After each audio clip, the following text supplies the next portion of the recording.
नमस्कार बच्चों, मेरा नाम है अभिमन्यु शर्मा और आप देख रहे हैं आपका अपना YouTube channel study with MR. तो सभी कैसे हो सारे के सारे? आई होप आप सभी के सभी अच्छे ही होंगे। चलिए, आज हमारा जो डिस्कशन होने वाला है वो रहेगा आपका पार्ट 4। इस पार्ट 4 के अंदर हम क्या करेंगे वो मैं आपको बता देता हूँ। आप लोगों को पता होगा, जैसे कि मैंने ऑलरेडी यहाँ पर आपका जो ये सोवियत संघ की जो व्यवस्था है या प्रणाली है और उसकी जो विशेषता है, ये ऑलरेडी हमारा टॉपिक हो चुका है। गोरबाचेव किस तरीके के सुधार चाहते थे, जो दो पॉलिसीज थी ना, नीतियां थी, कौन कौन सी, ग्लासनोस्ट और पेरेस्ट्रोइका, इन दोनों के बारे में ऑलरेडी हम पढ़ चुके हैं। और हमने ये भी देखा था कि आखिरकार जो गोरबाचेव है वो सुधारों के लिए बाध्य क्यों होते हैं, आखिरकार उनको ऐसा क्यों लगता है कि अब हमें सुधार करना पड़ेगा, ऐसा क्या हो गया था यूएसएसआर के अंदर। ये चीज़ ऑलरेडी हमने पार्ट 2 के अंदर अभी अभी जिस रिसेंटली हमने अभी कवर किया, पार्ट 3 में आई गेस, हाँ पार्ट 3 में है ये। और आज जो हम देखेंगे वो करेंगे हम सोवियत संघ का विघटन क्यों हुआ, उसके पीछे के क्या हुए, क्या छिपे कारण थे, इसके बारे में आज हम डिस्कस करेंगे। बच्चों, मैं आपको एक चीज़ बता देता हूँ, ट्रस्ट मी, ये वाला जो क्वेश्चन है ना, पता नहीं कितनी ही बार आपके एग्ज़ाम्स के अंदर आया हुआ है ऑलरेडी। और मैं आपको इसको ये दो तरीके से बताऊंगा कैसे करना है, क्या करना है। और आपको अगर अगर आपको लिखना आता है कि कैसे एक पॉइंट अगर आपके पास है तो उसको लिख करके ऐसे, और उसके बाद उसको एक्सप्लेन कर देते हो आप लोग, तो 6 नंबर लेने से आपको कोई भी नहीं रोक सकता। और अगर आप लोग चाहते हो कि ये लिखना नहीं आता आपको, तो कोई बात नहीं, मैंने नोट्स में सारे पॉइंट्स जो मैं आपको अभी पढ़ाऊँगा वो सारे के सारे पॉइंट्स मैंने आपके नोट्स में डाल रखे हैं। अगर आपको नोट्स चाहिए तो आप मुझे व्हाट्सएप पे मैसेज कर देना, या फिर आप चाहे तो जो डिस्क्रिप्शन है इसी के लिंक में एक लिंक दूंगा, नीचे जो है डिस्क्रिप्शन में एक लिंक दूंगा, वहीं से उस नोट्स को डायरेक्ट डाउनलोड कर लीजिएगा, ठीक है। मेरा कहना तो ये रहेगा कि आप डायरेक्ट लिंक से डाउनलोड कर लीजिएगा, व्हाट्सएप मत करिएगा, ठीक है। बेवजह का टाइम हमारी टीम जवाब भी नहीं दे पाती ना, फिर उसमें दिक्कत हो जाती है फिर। ओके, तो चलिए शुरू करते हैं बिना किसी देरी के। आज हम, और हाँ, ये जो ऑलरेडी हम पढ़ चुके हैं, ज़रा बताइए कि फर्स्ट वर्ल्ड वार कब हुआ था, सेकेंड वर्ल्ड वार कब हुआ था। ये सारी चीज़ें ना आपको टिप्स पे याद होनी चाहिए। नाटो का संगठन जो है कब बना था, जब शुरू शुरू में बना था तो टोटल कितने देश थे, अभी हाल ही में कितना देश, अभी कौन सा जो लेटेस्ट जो मेंबर है, जो नया मेंबर है वो कौन जुड़ा, यूएसएसआर की फुल फॉर्म क्या होती है ये पता होना चाहिए आपको।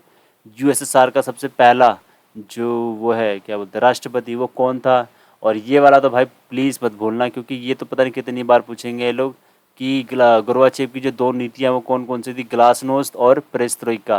ग्लासनोस्ट और पेरेस्ट्रोइका का जो हिंदी में मतलब वो क्या है, ग्लासनोस्ट का मतलब होता है खुलापन, पेरेस्ट्रोइका का मतलब होता है पुनर्रचना। और एक और चीज़ बता दूं, ये ग्लासनोस्ट और पेरेस्ट्रोइका ये दोनों ना लिख करके ज़रूर देखना, क्योंकि आपको मुंह से याद तो है लेकिन आप बोल नहीं पाओगे। ये आपका ऐसे लिखोगे पेरेस्ट्रोइका, और ये ग्लासनोस्ट आप लिखोगे ऐसे, ठीक है जी। इसको लिख करके ज़रूर देख लेना। अगर आप लिख करके नहीं देखोगे तो ट्रस्ट में बहुत डाउट रहेगा और आप लास्ट में फंस जाओगे, ठीक है जी। तो चलिए, आप बिना किसी देरी करे शुरुआत करते हैं कि आखिरकार जो विघटन है वो हुआ क्यों, ठीक है। देखिए, आपके अगर मैं एग्ज़ाम के पॉइंट ऑफ व्यू से बात करूं तो सबसे पहला सवाल आपका यही बनेगा कि सोवियत संघ का जो विघटन है वो कब घोषित हुआ। वो हुआ था 25 दिसंबर 1991 में। हालांकि सभी जो बच्चे हैं उन सभी को ये पता होगा कि 1991 में यूएसएसआर जो है विघटन हो जाता है, लेकिन आपको ये भी याद रखना है कि वो कब, कौन से डेट में हुआ और कौन से मंथ में हुआ। ये दोनों अगर आप याद रखोगे, ट्रस्ट मी, आप एवरेज बच्चों के काउंट से ऊपर जाओगे, ठीक है। मैं तो यही कहूँगा कि अगर आपको मैं फ्री में इतना अच्छा कंटेंट दे रहा हूँ तो गाइस रिस्पेक्टेड, और आपने अच्छे से इसे पढ़ाई करिए और शेयर भी ज़्यादा से ज़्यादा किया कीजिए, ठीक है। अगर हम बात करें तो सोवियत संघ के अंदर टोटल कितने गणराज्य थे, 15 थे ना। मैंने आपको शुरुआत में बताया था जब 15 गणराज्य थे उन्होंने मिल करके यूएसएसआर जो है बनाया था। चलिए, यूएसएसआर की फुल फॉर्म बताइए तो जरा क्या है। 15 गणराज्यों में से 12 गणराज्य जो हैं वो मिल करके क्या बना लेते हैं, CIS। इसकी फुल फॉर्म एक बार मैंने देखा था 1 नंबर में पूछा गया है कि इसकी फुल फॉर्म बताओ क्या थी। इसकी फुल फॉर्म होती है कॉमनवेल्थ ऑफ इंडिपेंडेंट स्टेट्स। अगर हिंदी में बात करोगे तो हिंदी में ऐसे लिखेंगे, स्वतंत्र राज्यों के राष्ट्रकुल। ये इसका हिंदी में वर्जन इसका ये होगा, ठीक है जी। अब हम जरा बात कर लेते हैं इनकी। ये मान लीजिए 12 तो ये हो गए थे, ठीक है। तो 12 और कितने बच गए जिसकी की टोटल 15 हो जाए। अगर थोड़ी सी मैथ्स पढ़ेगा तो इसमें 3 आ जाएगा, ठीक है। तो ये 3 राष्ट्र है ना, ये 3 राष्ट्र कौन से थे, ये 3 राष्ट्र बाल्टिक गणराज्य थे। बेसिकली एक बाल्टिक एक सागर है, और उसी सागर के आसपास के जो लोग हैं, मतलब उसी सागर के आसपास के जो देश हैं उन्हीं लोगों ने मिल करके अपने आप को एक ग्रुप बनाया था, जिसको हम लोगों ने क्या बोला, बाल्टिक गणराज्य। ठीक है, तो वो बाल्टिक गणराज्य कौन थे? बहुत बहुत बहुत बार पूछा गया है, ये इंपॉर्टेंट है, मार्क कर लीजिएगा। ठीक है, तो कौन कौन से हैं बाल्टिक गणराज्य? एक तो है लातविया, एक है एस्तोनिया और एक है लिथुआनिया। कोई पूछ लेना कि बाल्टिक गणराज्य कौन कौन से थे, बता देना तुरंत के तुरंत। और इनके तो देशों के नाम पूछे जाते, इन वाले जो है ना 12 जो देश थे, इनके नाम नहीं पूछे जाएंगे, अभी बता दूं। ठीक है, तो ये 2 चीज़ आप याद रखिएगा। अब एक चीज़ हो रहा है कि अब आपसे ना 2 तरीके से यहाँ पर क्वेश्चन पूछा जाएगा कि जो सोवियत संघ का जो विघटन है उसके पीछे के क्या कारण है, ऐसे करके पूछ लेंगे ना। एक तो पूछा जाएगा आपसे कि 2 नंबर में बताओ, ठीक है, और एक पूछा जाएगा कि आप 6 नंबर में बताओ। अगर आपसे 2 नंबर में पूछा जाए और तो इसके अंदर आप लिखिएगा तत्कालिक कारण। तत्कालिक कारण का मतलब क्या होता है? जो हाल फिलहाल में कुछ घटा है जिसकी वजह से विघटन हो गया। समझ रहे हो? मतलब कि एक होता है ना कि पीछे से बहुत सारा भरा भरा सा आ रहा है, मतलब बन रहा है, सारे कारण अभी बन रहे हैं, लेकिन एक होता है कि अभी अभी एकदम फ्रेश वो घटना घटी जिसकी वजह से जो है विघटन हो गया। तो वो जो फ्रेश वाली जो घटनाएं हुई हैं, जो अभी हाल ही में हुई हैं, जो हाल फिलहाल में ही घटनाएं हुई थी, उनको आप जो है 2 नंबर में लिख देना। और आपके क्वेश्चन में कभी कभार मैंने देखा है ऐसे ही पूछ लेता है कि तत्कालिक जो कारण थे यूएसएसआर के विघटन के, वो बताइए। विघटन का मतलब पता नहीं क्या होता है? विघटन का मतलब हो जाता है टूट जाना। विघटन मतलब टूट जाना। जो यूएसएसआर 15 गणराज्यों का समूह था ना, ये 15 के 15 सब कोई अपने अपने में बिखर से गए थे, तो ऐसा हो गया था। ठीक है, और यूएसएसआर का ही उत्तराधिकारी, उत्तराधिकारी समझते हो? जैसे आपके पापा से आपका बेटा बनता है, फिर बेटे से उनका बेटा बनता है, ऐसे करके उत्तराधिकारी होते हैं ना। वैसे यूएसएसआर का उत्तराधिकारी जो है कौन बना था? रशिया बना था, जिसको हिंदी में हम क्या कहते हैं? रूस। ठीक है जी। अब हम जरा चलिए बात कर लेते हैं यहाँ पर तत्कालिक कारणों की। तो अगर आप देखोगे तो यूएसएसआर के टूटने का जो सबसे तत्कालिक जो इमीडिएट जो कॉज है वो क्या था? इमीडिएट कॉज वो था गोरबाचेव की एक तो है नीतियाँ, 2 बता रहा हूँ, 2 ही आएंगे आपके पास। ठीक है, गोरबाचेव की नीतियाँ बताइए जरा। दो जो गोरबाचेव की नीतियाँ, उनकी दोनों के नाम क्या थे? रशिया वर्ड में जो बोला था ना मैंने, ग्लासनोस्ट और पेरेस्ट्रोइका, यही पूछ रहा हूँ। ठीक है, ग्लासनोस्ट और पेरेस्ट्रोइका था। ग्लासनोस्ट का मतलब था आपका खुलापन और पेरेस्ट्रोइका का मतलब क्या था? पुनर्रचना। तो क्या हुआ था उससे? पिछली वाली वीडियो में पार्ट 3 में आप देख सकते हो अच्छे से। ठीक है, और सेकंड जो आपका कारण है वो क्या है कि जो राष्ट्र है, यानी कि जो 15 गणराज्य थे, एक जो रशिया था उसको छोड़ करके बाकी की जो राष्ट्र है ना 14, इनमें क्या हो रहा था कि अब राष्ट्रीय आकांक्षा यार थे। राष्ट्रीय आकांक्षा इन द सेंस कि सब के सब सोचने लगे कि यार हम यूएसएसआर के अंडर में हमेशा रहते हैं, रशिया हमेशा अच्छे से काम धाम करता रहता है, उसी को सब कुछ इम्पोर्टेंस मिलती रहती है, लेकिन हमें तो कोई पूछता ही नहीं है, हमारी हालत सारी की सारी ख़राब चल रही है। इसलिए यहाँ की जो जनता है, बाकी जो 14 गणराज्य थे उनकी जो जनता है, उन लोगों ने क्या सोचा है कि भैया अब तो आज़ाद होना पड़ेगा हमें। और जब ये आज़ाद होने का जब इनका ख्याल आया ना, इनका इनका मतलब जो आकांक्षा है, आकांक्षा मतलब इनकी एक ज़रूरत भी नहीं बोल सकते, इनके अंदर जो है कि ना आकांक्षाएं से बढ़ गई, इनका ख्याल आने लग गया कि भैया अब तो हमें जो है अलग ही होना पड़ेगा, तभी हमारा जो है कल्याण हो पाएगा। अदरवाइज़ तो भैया यूएसएसआर के अंदर रहेंगे तो रूस जो है हमेशा हमें दबा करके रखेगा, ऐसा इन लोगों ने सोचा। चलिए अब आगे डिस्कस करते हैं आपके कुछ मेन कारणों की। अगर आपका 6 नंबर में पूछ लिया जाए एग्जाम के अंदर तब क्या करोगे आप? ठीक है, तो देखो ये जो मैंने आपको 6 पॉइंट दिए ना, मैंने एक बार जब क्वेश्चन पेपर देखा था तो क्वेश्चन पेपर के बाद आंसर की आने लग गई है ना, पहले तो नहीं आती थी, अब आंसर की आती है।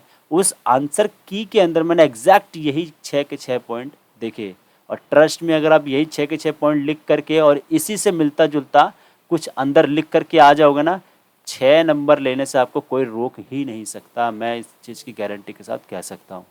चलिए जरा डिस्कस कर लेते हैं कि पहला पॉइंट है क्या यहाँ पर। बेसिकली देखिए, राजनीतिक लोकतंत्र को नकारना। लोकतंत्र का मतलब क्या आता है? जहाँ पे लोगों मतलब लोगों का राज होता है। किसका राज होता है? जनता का राज होता है, यानी लोगों का राज होता है। और यहाँ पर राजनीतिक जोड़ दिया, मतलब कि राजनीतिक रूप से लोकतंत्र की बात की जा रही है। राजनीतिक रूप से क्या होता है? वोट दो, वोट करने का अधिकार होगा आपके पास, अलग अलग पार्टियां होगी, उन्हीं पार्टी जो भी आपकी पार्टी अच्छी होगी आप उनको वोट देने चले जाओगे।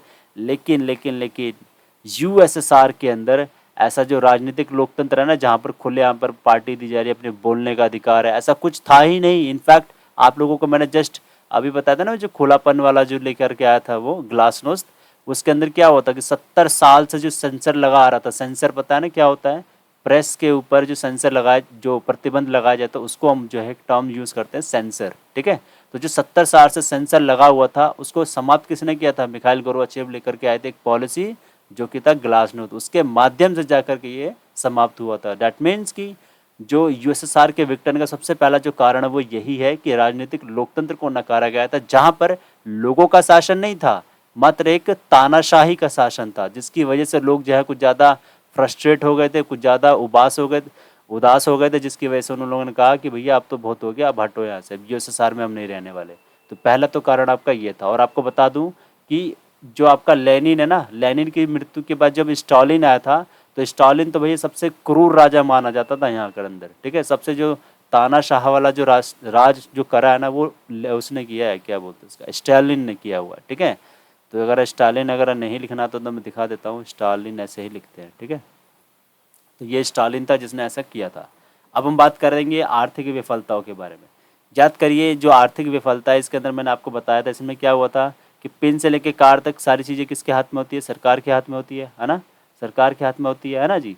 लेकिन यहाँ पर क्या हो रहा है कि जो सरकार है, यानी कि जो सरकार थी यूएसएसआर की सरकार, वो क्या कर रही है, हथियारों के ऊपर पैसा खर्च कर रही है, प्लस अपने जो पिछलग्गू देश है, यानी जो उसके पीछे पीछे घूम रहे हैं, कौन कौन, पूर्वी यूरोप के जो देश है, वो सारे के सारे घूम रहे थे। अब भाई साहब क्या करते हैं, सिर्फ और सिर्फ इन्हीं लोगों के ऊपर पैसा खर्च करते हैं, जिसकी वजह से आम जनता की जो डेली वाली जो चीज़ें होती है ना, डेली डेली लाइफ में जो यूज़ होने वाली जो प्रोडक्ट्स होते हैं, फॉर एग्जांपल ब्रेड हो गया, ठीक है जी, ब्रेड हो गया और कॉलगेट हो गया, ऐसे करके जितने भी सारे डेली यूज़ के प्रोडक्ट होते हैं ना, जैसे दूध हो गया, डेली यूज़ के जितने भी प्रोडक्ट है, उनमें कमी आने लग गई। उनमें क्या हो गया, कमी आने लगी। और जैसे कमी आने लगी तो लोग ज़्यादा गुस्सा हुए, बोले भैया हटो, यूएसएसआर में नहीं रहना, हमें अलग रहना है। एक कारण तो ये भी था, ठीक है।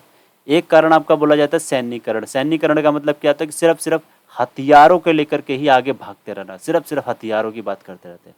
बोलते कि भैया हथियार जितने होंगे उतना ज़्यादा अच्छा रहेगा, बढ़ाओ इसको और बढ़ाओ और बढ़ाओ। ऐसे करते करते इनकी और हालत ख़राब हो जाती है। इनफैक्ट अगर आप इसके अंदर लिखना चाहो तो ऐसे लिख सकते हो कि यूएसएसआर ने अपनी संसाधन का एक बहुत ही बड़ा हिस्सा सेना के ऊपर खर्च करना स्टार्ट कर दिया था, जिसकी वजह से जो है यूएसएसआर का विघटन हो जाता है। यूएसएसआर की फुल फॉर्म बता देना भाई, बहुत इंपॉर्टेंट है, अभी बता रहा हूँ मैं। अगर आप हिंदी मीडियम में याद करना चाहते हो तो हिंदी मीडियम कर लो, अदरवाइज इंग्लिश में भी याद करोगे तो भी चल जाएगा। हिंदी मीडियम के स्टूडेंट, अभी बता देता हूँ, हिंदी मीडियम के स्टूडेंट अगर आप इंग्लिश में फुल फॉर्म को याद करते हो तो चल जाता है, ठीक है, कोई इशू नहीं रहेगा, एग्जामिनर आपका नंबर नहीं काटेगा, ठीक है जी, हम खुद नहीं काटते हैं। नेक्स्ट है आपका गोर्बाचेव की नीतियाँ। ये आपको ऑलरेडी मैं पढ़ा चुका हूँ, इसको मैं अब यहाँ एक्सप्लेन नहीं करूँगा क्योंकि गोर्बाचेव की जो दो नीतियाँ थी, ग्लासनोस्ट और पेरेस्ट्रोइका, ठीक है जी, ग्लासनोस्ट और पेरेस्ट्रोइका, इन दो नीतियों के माध्यम से ही क्या हुआ, यूएसएसआर का विघटन हो गया, ऐसा साफ साफ हमें दिख जाता है, ठीक है जी।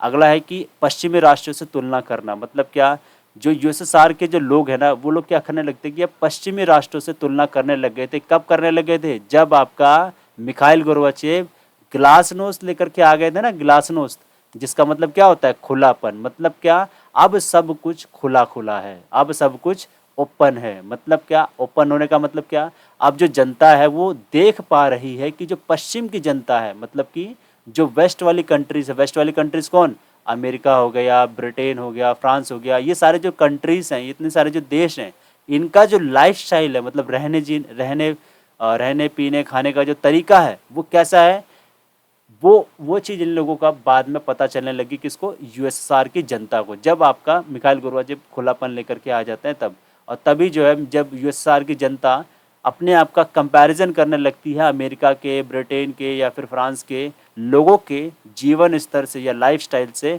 तब जाकर के इनको भाई साहब बहुत बहुत ज़्यादा बुरा लगता है कि यार हम हमेशा हथियारों के पीछे भागते रहे, हम हमेशा सेना के पीछे भागते रहे, और इन लोगों को देखो ये जाकर डोमिनोज से पिज़्ज़ा खा रहे हैं, तो तुका पता नहीं क्या क्या कर रहे हैं, है ना।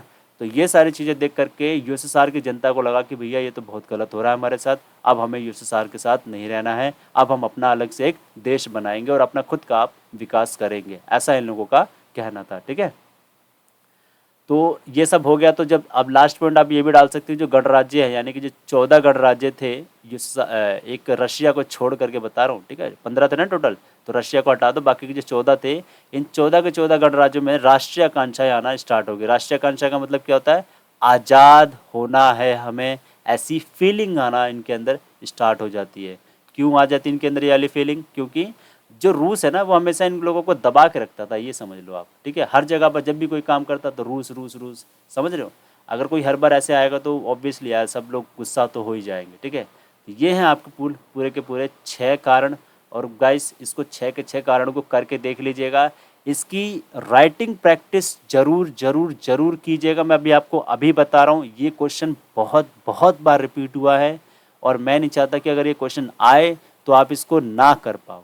इसको कर लेना, ये बहुत बार आया है, मैं अभी बता रहा हूँ। 6 नंबर में बहुत बार पूछा गया है कि सोवियत संघ के विघटन के क्या कारण थे, सोवियत संघ टूट गया, इसके पीछे के क्या कारण आप दे सकते हैं, आप खुद बताएं क्या हो सकता है। ऐसे करके घुमा फिरा के पूछेगा। आपको बस यही 6 पॉइंट सारे लिखने हैं, ठीक है।